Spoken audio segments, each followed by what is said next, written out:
सेवण मां के ख़बर ॾींदा हलूं तालका रिपोर्टर मोहम्मद सफ़र सेवाणी जी रिपोर्ट मुताबिक़ सेवण शरीफ़ में हज़रत लाल शहबाज़ कलंदर रहमतुल्लाह अलैह जी सालियाने उर्स मुबारक के सिलसिले में परे परे के इलाइक़नि खां ज़ाइरीन के आमद जो सिलसिलो जारी है, पर मेला कमेटी पारां ज़ाइरीन की सहूलत के हवाले से कयल ऐलाननि ते अञा ताईं अमल न थी सघियो आहे। चेयरमैन मेला कमेटी जूं दावाऊं रहिजी वई। हिन वक्त ताईं ज़ाइरीन लाइ पीअण जे साफ़ पानी की सहूलत न हुअण समेत समूरनि बुनियादी सहूलतुनि खां ईंदड़ ज़ाइरीन महरूम आहिनि, जॾहिं त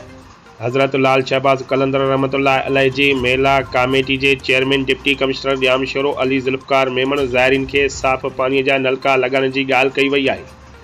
पर सबिलनि लाइ ठहियल टैंकिन की सफ़ाई भी न थी सघी आहे, जॾहिं त टुटल नलकनि की मरम्मत जो कम भी शुरू न थी सघियो आहे। हज़रत लाल शहबाज़ रहमतुल्लाह अलैह जी ज़ियारत लाइ आयल शहरीन ऐं ज़ाइरीन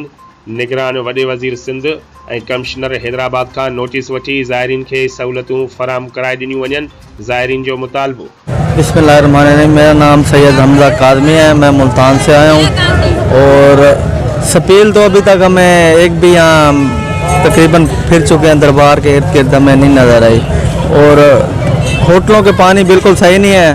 नेस्ले के पानी ख़रीदने पड़ते हैं, बहुत महंगा बोतल मिलता है।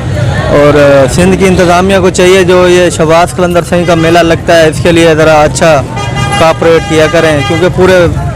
पाकिस्तान। जी, मेरा नाम सैयद शराज हसन बुखारी है, मेरा बावलपुर से ताल्लुक़ है और यहाँ ज़ियारत के लिए आया है शहबाज़ कलंदर, और यहाँ कोई इंतज़ामिया ने साफ़ पानी का कोई वो नहीं है इंतज़ामात। इन्हें चाहिए कि इंतज़ामात करें ताकि आने वाले ज़ायरीन सही तरह ज़ियारत ही कर सके और उन्हें पानी मुयस्सर हो। नहीं, अभी तक तो हमें तो 2 दिन यहाँ हो गए हैं, अभी तक ऐसा कुछ भी नहीं है और इन्हें चाहिए। अस्सलाम वालेकुम, मेरा नाम ज़ुहैब है, मैं कराची का रहने वाला हूँ,